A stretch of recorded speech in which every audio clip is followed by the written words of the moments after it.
Apologies have been a hot topic lately thanks to Donald Trump and LaVar Ball. Thanks, guys. Deep sigh. And Oklahoma quarterback Baker Mayfield is the last person who should be apologizing for anything. In fact, I wish he'd never done it at all. This season, Mayfield has addressed the media at the podium or through social media multiple times to apologize for his actions on the field. The first one came in September, when then 5 ranked Oklahoma went to Columbus and upset then 2 Ohio State, 3,116. Mayfield threw for close to 400 yards to go along with his 3-2 counts, as the game showcased why many believed he would be a Heisman Trophy finalist for the second consecutive year. However, what people remember most about Mayfield from that night is what he did after the final gun. Once the game was over, Mayfield ran around the field with the Oklahoma flag, and then headed to midfield and emphatically planted it in the middle of the Ohio State O at midfield. It was a moment. It was embarrassing for them to sing their fight on our field, Mayfield said after the game. Last season, the Buckeyes traveled to Norman and beat the Sooners, 4,524. Mayfield was held to 226 yards and threw 2 interceptions. Mayfield had been waiting a whole year for revenge, and he got it. But a few days later, he did a 180 and apologized. I didn't mean for it to be disrespectful to any Ohio State people at all, especially the team or the players, because they're a great team and a great program, he said. It was an emotional game. I knew that it was going to have a lot of implications on the playoffs. I got caught up in an emotional win. Yeah, it should have been something I did in the locker room. So, I apologize for doing it in the middle of the field. Orlin Wagner-App. The second apology was brought on after what happened in last Saturday's game between Oklahoma and Kansas. During the coin toss, the Kansas captains refused to shake Mayfield's hand. The Heisman frontrunner feeds off that kind of stuff. He responded by telling Jayhawks fans that they should stick to basketball. I mean, the guy has a point. Since 2010, Kansas football team is 1580. After some cheap shots by some Kansas defenders, Mayfield would later respond with a crotch grab directed at the Kansas sideline along with screaming FKU. The Sooners won, 413, and Mayfield threw for 257 yards and 3 touchdowns. And then came the apologies, again.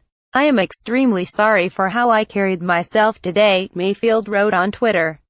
I am sorry to the Kansas fans, coaches, and players for disrespecting them. I am sorry to Sooner fans for not representing out University the way I should. There was more, but you get the point. On Monday, Oklahoma coach Lincoln Riley announced that Mayfield would not start against West Virginia in the regular season finale on Saturday. Mayfield was stripped of his captaincy title for his final home game as a Sooner. Not being a team captain is so much more, an emotional Mayfield said when speaking about his punishment. It would be hard if it were a regular game or not, but it being my last one here ever, it means a lot more.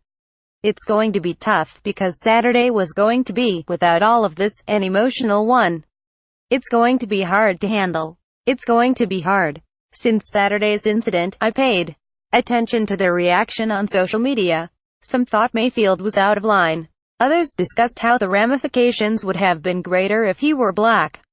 But I looked at it from a different view. Michael Reeves GT Images. I saw a college kid, who plays an emotional game, get emotional. For some reason in our society we expect quarterbacks to be above it all. I've never understood that because quarterbacks get all the glory when things go well, and all the blame when things don't. It's the most iconic position in American sports, but yet we still expect anyone who plays it to have a certain decorum about themselves just because they can throw a ball.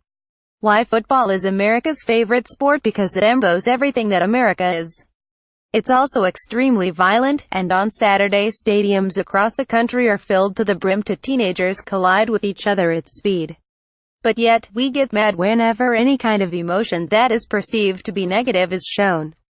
If somebody tackled you at speed multiple times a day when you were between the ages of 18 and 22, I'm sure you'd eventually scream an expletive at someone a time or two, too. I'm not saying that grabbing your crotch and pointing at a stadium of fans is the right thing to do, but in the heat of the moment, I can understand it. I'm also sure that planting your flag in your opponent's field is breaking some kind of sportsmanship code, but that doesn't mean it wasn't awesome. The best thing about college is that you get to make mistakes there. It's a 4-year time frame in which young people do a lot of dumb things without having to deal with any serious real-world consequences for them. It's just one of the many lessons you learn in college. Mess up here, not in the real world. Baker Mayfield has probably learned a lot of lessons since he's been in college, and probably learned a few this past season, and in the last few days. Mayfield plays a sport that's connected to head trauma and CTE, and in a few months, he will be drafted into a league that is plagued by racism, bigotry, domestic violence issues, drug problems, and ran by owners who act like spoiled children. So, when you put it all into context, should Baker Mayfield be the last one apologizing?